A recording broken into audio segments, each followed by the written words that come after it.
Bonjour, c'est un véritable plaisir de vous retrouver ce matin pour une vidéo qui va être vraiment une vidéo très spécifique sur un article qui a pointé quelqu'un qui regarde ces vidéos, qui s'appelle Marietta. Marietta, je ne sais pas si vous vous souvenez, il y a certaines personnes qui ont vu passer son message où elle donnait un lien vers un article d'un médecin américain assez connu dans le monde de la diététique, de la recherche sur les aliments, qui s'appelle le docteur Mercola et qui est censé avoir un certain impact sur les gens, avoir une parole à qui on donne crédit. Et donc effectivement, moi depuis quelques jours, je reçois énormément d'informations par rapport à cet article, des gens qui me demandent « Mais qu'est-ce que tu en penses? Que faut-il en penser ?» Il y a eu un autre article là récemment qui a fait beaucoup parler de lui, qui était signé de Marion Kaplan aussi. J'en parlerai peut-être lors d'une prochaine fois. Mais celui-là était beaucoup plus intéressant. Et je vais mettre le lien vers cet article au-dessus de la vidéo. Pour ceux qui lisent l'anglais, je vous conseille d'aller lire cet article au départ. Alors, ça s'appelle, je vais vous le faire en anglais, alors attention à l'accent. Surprising Health Hazard Associated with All Fruit Diet. Donc, des ennuis de santé surprenants associés au régime tout fruit. Donc, quel est un petit peu le propos du docteur Mercola? Marietta m'a demandé spécifiquement d'analyser cet article. Elle-même, elle est extrêmement consommatrice de fruits, elle est crudivore, frugivore, elle est totalement investie dans la démarche. Ce n'était pas un piège qu'elle me tendait, au contraire, mais elle voulait vraiment recevoir des arguments forts pour contrer cet article qu'elle va recevoir et qui va être utilisé par des tas de personnes pour dire non mais tu vois ce que tu fais, c'est contraire à la loi de la vie et c'est même dangereux. Donc, elle m'a demandé de décortiquer un petit peu cet article pour aller voir un petit peu le caractère fallacieux de tels propos. Mais même quand je dirais le terme fallacieux, le terme est beaucoup trop léger pour moi. C'est criminel, c'est du mensonge pur et dur, c'est de la déformation de vérité, c'est du raccourci, c'est de la mauvaise foi. Je suis assez scandalisé que des personnes qui se prétendent médecins puissent prétendre des choses pareilles. Mais de la même manière que des médecins puissent prescrire des chimiothérapies pour le cancer, que des médecins puissent prescrire des immunosuppresseurs pour des personnes qui ont des maladies immunitaires, je trouve ça choquant. J'ai tendance à me mesurer d'habitude parce que on m'a toujours prévenu de rester très pondéré dans mes propos. Je reste pondéré, mais quand quelque chose est aberrant, je crois qu'il faut le dire aussi. Il y a des choses qui sont totalement aberrantes dans ce monde, et tous les raisonnements que vous voulez n'arriveront pas à empêcher que c'est aberrant et que ça ne fonctionne pas. Donc, à la santé du docteur Mercola, un article sur les problèmes de santé associés à la consommation de fruits. Pour faire simple, je vais en reprendre certaines parties. Pour faire simple, il s'attaque au fructose, les problèmes liés au fructose. Vous savez que dans la nature, eh bien, il y a trois formes de sucre dits simples. Un sucre, c'est une chaîne de carbone et d'hydrogène. CH, c'est une chaîne plus ou moins complexe. Quand la chaîne est réduite à un seul atome de carbone, on appelle ça un sucre simple. Le corps n'utilise au niveau de la cellule que des sucres simples. Le carburant de la cellule, le carburant exclusif de la cellule, ce sont des sucres simples. Ce ne sont pas des graisses, ce ne sont pas des protéines, des acides aminés, ce sont des sucres simples.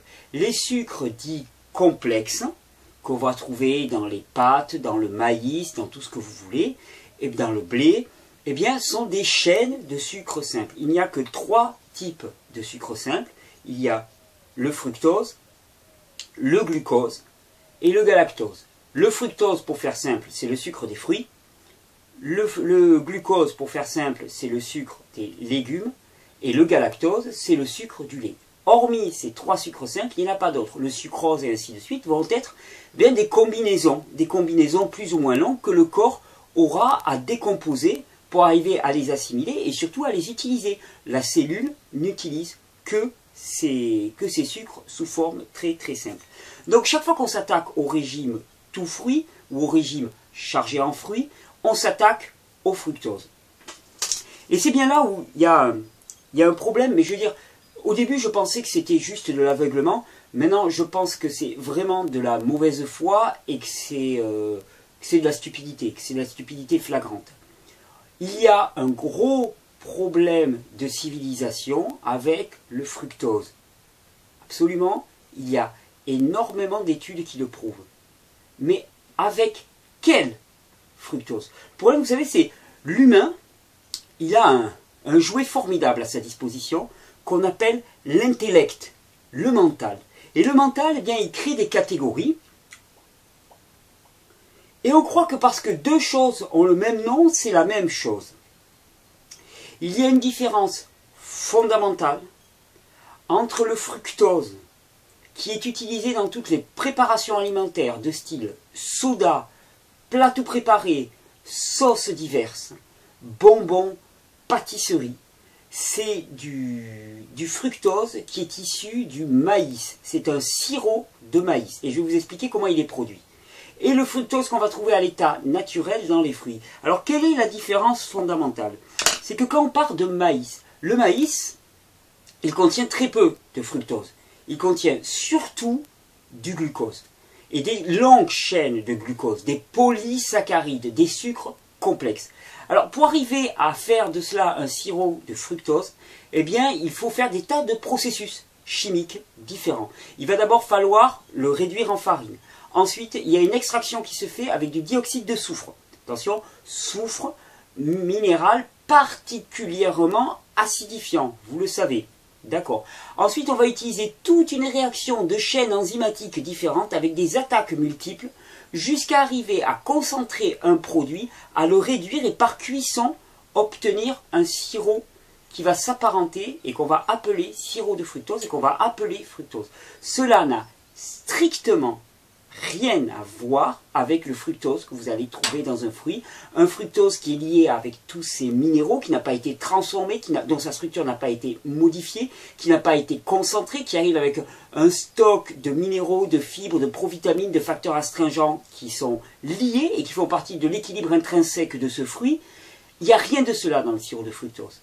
Et effectivement, on a montré que la plupart des maladies de civilisation actuelle étaient dues aux matières grasses et au sirop de fructose. Au sirop de fructose, pas au fructose. C'est-à-dire au produit qui, après de multiples chaînes de transformation, permet d'obtenir un produit sucrant qui a une formule chimique proche de celle du fructose. C'est tout.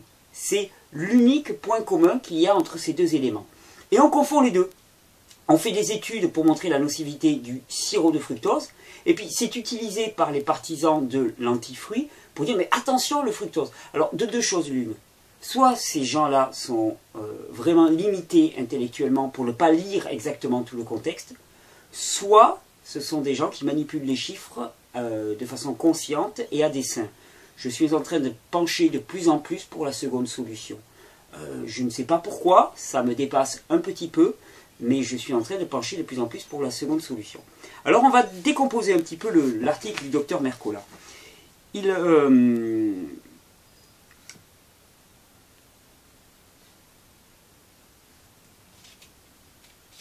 Donc il commence par une petite introduction.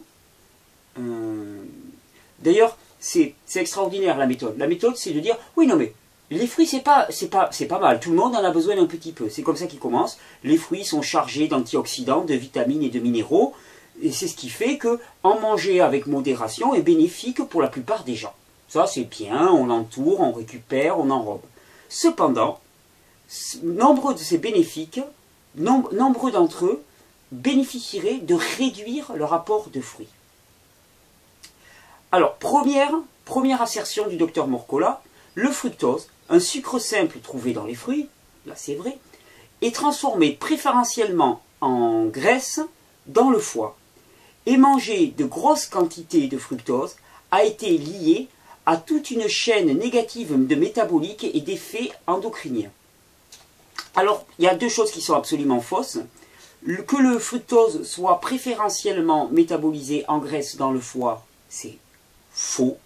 Par contre, que tout excès de sucre, quel qu'il soit métabolisé en graisse, c'est vrai. Et encore, ce que l'on sait, c'est que quand on consomme trop de sucre, Eh bien, la première réaction du corps, ça va être d'utiliser ces sucres excédentaires. Donc on parle toujours d'excès. Or, jamais il ne s'agit de consommer des sucres en excès ici, mais des sucres en quantité suffisante. Eh bien, quand on consomme des sucres de façon excédentaire, au lieu d'être immédiatement stockés sous forme de graisse, ils vont être utilisés pour la thermogénèse, la production de chaleur. Et puis, si vraiment on dépasse la quantité, alors ensuite, ils vont être stockés sous forme de graisse, suite tout à un processus de lipogénèse, de production de graisse. Alors que si on consomme directement des graisses, eh bien les graisses excédentaires, elles ne vont pas servir à la thermogénèse, elles vont servir immédiatement au stockage sous forme de graisse, puisqu'elles le sont déjà. Donc, première assertion, le fructose est préférentiellement transformé en matière grasse dans le foie, c'est faux.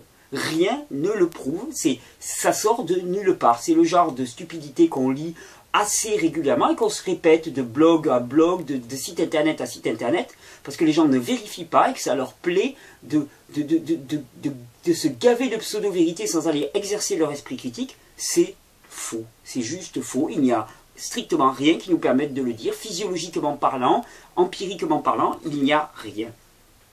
Et de toute façon, il s'agit de consommer des quantités normales. Et donc, il conclut, consommer des très grandes quantités, ou pire, rien que des fruits, peut logiquement augmenter votre risque pour énormément de conditions, de mauvaises maladies. C'est de la résistance à l'insuline jusqu'au cancer. Alors, le cancer, pourquoi? Vous avez vu, je cultive mon cancer. Les recherches ont montré que les tumeurs pancréatiques, les cellules pancréatiques tumorales, utilisaient le fructose pour se diviser et proliférer. Et donc, augmenterait la diffusion du cancer. Alors, il est génial ce docteur Mercola, parce que s'il a vraiment un titre de docteur, je pense qu'il doit savoir que toutes les cellules utilisent le fructose particulièrement, le glucose aussi, mais le fructose particulièrement, pour se diviser, pour fonctionner, pour carburer. Les cellules cancéreuses ne font pas exception. C'est exactement pareil. Qu'est-ce qu'il a dit là? Il a dit, les recherches ont montré que les cellules cancéreuses étaient comme toutes les autres cellules, elles se nourrissaient de fructose. Chapeau. Donc il recommande de limiter son apport de fructose total à 25 grammes par jour.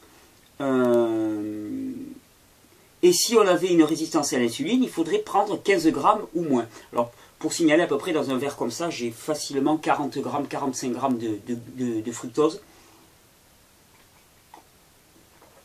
Et dans mon abnégation, je crois que je vais le consommer devant vous et je ne vais pas mourir.